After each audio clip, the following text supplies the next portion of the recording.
こんにちは、MD ジャックです。愛です。耳の妖精、ミミです。はい、今回のレビューは、ギークフライ AR8 です。有線ハイエンドに殴り込みをかけるロマンと狂気のワイヤレスモデルですね。そもそもこのギークフライってどういうブランド？空飛ぶオタクなの？ギークフライは2018年に設立された超音質特化型のワイヤレスハイファイブランドよ。数種の特許を持っていて多段ドライバー構成が得意なメーカーさんなんですって。まさに大人変態たちが作った変態のためのブランドっていうことだね。それ、もちろん最高の褒め言葉なんだよね。もちろんさ。AR8 の特徴3点を整理しておきましょう。1つ目は 1DD プラス 1BA プラス2ピエゾというワイヤレスでは極めて稀なトライブリッド構成。2つ目は最新チップの QCC3091 と Bluetooth6.0 32ビット 96kHz への対応だね。3つ目は音を汚さないためにソックを無視して積んだ独立ハイファイアンプですね。この3つが合わさることで有線モデルに迫る情報量を実現しているんだ。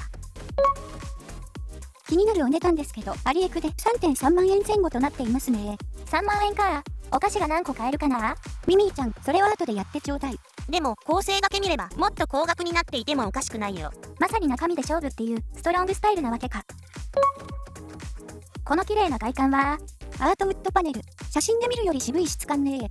天然の木材を加工して作っているから左右で模様が違う一点物なんだよ。自分だけのデザインが手元に届くっていうのはすごくワクワクします。シェルの部分は高級なレシンを 3D プリンタで出力している。中がなんとなく透けて見えるんだ。本体はちょっと厚みはあるけど耳の凹凸に吸い付くようにフィットする。有線モデルのたどらきも厚いのは多いし特に気にならないか。動いても擦れないし遮音性も高いですね。AR8 にはノイキャンが搭載されていないんですね。そうなの？ AR8 が純粋な音の鮮度を何よりも優先した結果ってことなんだろう。ノイキャンは騒音を消すために逆位相の音をぶつけるけど厳密には音質に悪影響が出る。AR8 は物理的な遮音性だけで十分静かだからノイキャンは不要という判断もあるんですかね。さて、ドライバー構成についてですが 1DD プラス 1BA プラス2ピエゾ PZT ピザ全部食べるの略じゃないよね。ミミーちゃん、今日はいつもよりお腹空いてるの？ははは、これは圧電素子。超広域の空気感や楽器の余韻を鮮烈に描き出すよ。中域は繊細な BA が、低域はパワフルな DD が受け持つ隙のないチューニングですね。3つの違う種類のドライバーを混ぜるのってバランスを取るのが難しそう。そこをギークフライの長年の特許技術が滑らかにつないでいるんだよ。AR8 はあえて独立したアンプを積むことでドライバーの性能を 100% 引き出している。だから音が痩せずに厚みのあるパワフルなサウンドが楽しめるのか。さて、今回の比較モデルはローズセルサ、セラミックスウルトラとライフイヤーデュオにしてみた。価格はデュオの方が近くて2万円台。デュオはワイヤレスと有線に対応したちょっと変わったモデル。セラミックスウルトラはこないだレビューして1万円以下のモデルではかなり良かったんでピックアップしたんだよね。そう。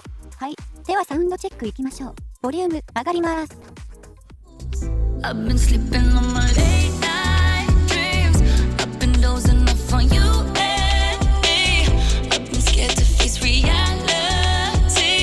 I've been sleeping on my, I've been sleeping on my, I've been sleeping on my late night dreams. I've been dozing off on you. I've been scared to face reality. I've been sleeping on my, I've been sleeping on my dreams.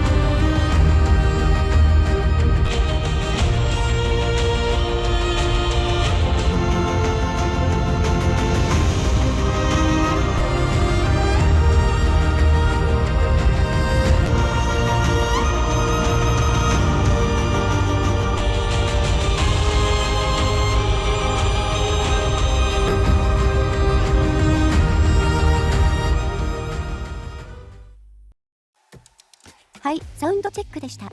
比較モデルの攻撃、ちょっときつめに聞こえなかった？それは AR8 を一番自然に聞こえるように調整しているから、こういう差分の部分がどうしても強く聞こえるんですよね。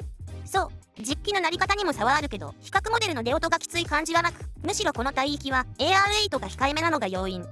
なるほどね。セラミックスウルトラは1万円以下とは思えないすっきりしたドンシャリ傾向でした。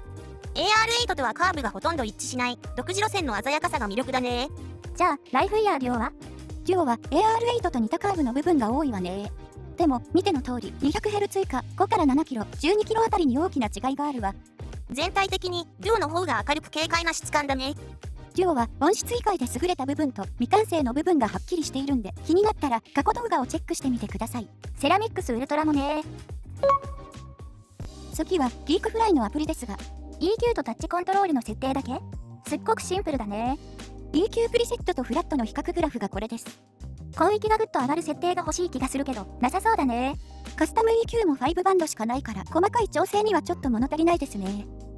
AR8 のポテンシャルが高いだけに別の外部 EQ アプリで追い込みたくなるね。次はバンドレイヤーチップの比較ですが、グラフを見る限り大きな違いはあまり見られないですね。